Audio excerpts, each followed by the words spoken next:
How to get rid of a cut on your face. Having a cut on your face can make you feel self-conscious about your looks and can leave you at risk for infection. Luckily, there are steps you can take to help get rid of the cut more quickly.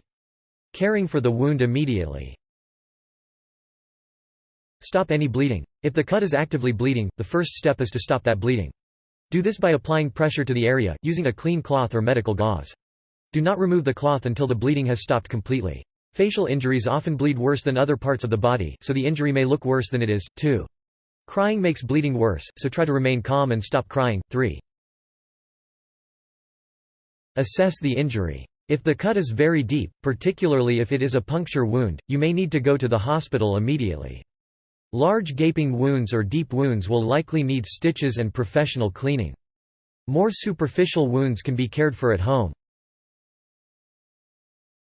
Wash your hands. Before you touch the open wound in any way, be sure to clean your hands thoroughly with soap and hot water. Wash both hands, between all of your fingers, and your wrists thoroughly, rinse with hot water, and dry with a clean towel.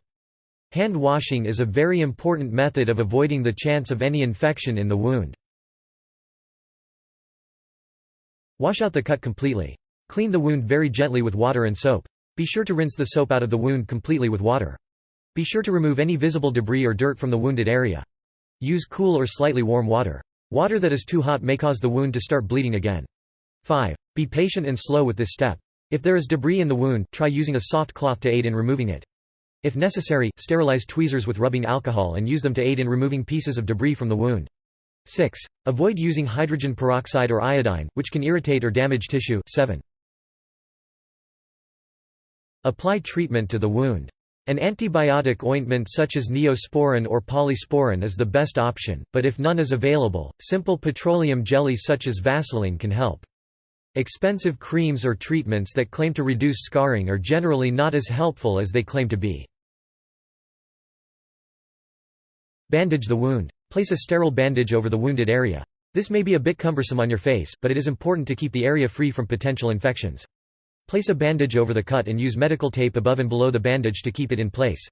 If the wound is still bleeding, try to secure the bandage tightly over the area. If it is not, a loose covering is adequate. Use butterfly tape for wide wounds. A wide open cut needs to be pinched together to aid in healing and reduce scarring. Butterfly tape can help pull the skin together and enable it to heal. If this does not work, you will likely need stitches and you should go to the hospital. Reduce any swelling. If the wound area is swollen, for example, if the cut is the result of a forceful blow, it is important to get the swelling in the area down as well. This can be done by putting ice on the area for 20 minutes at a time.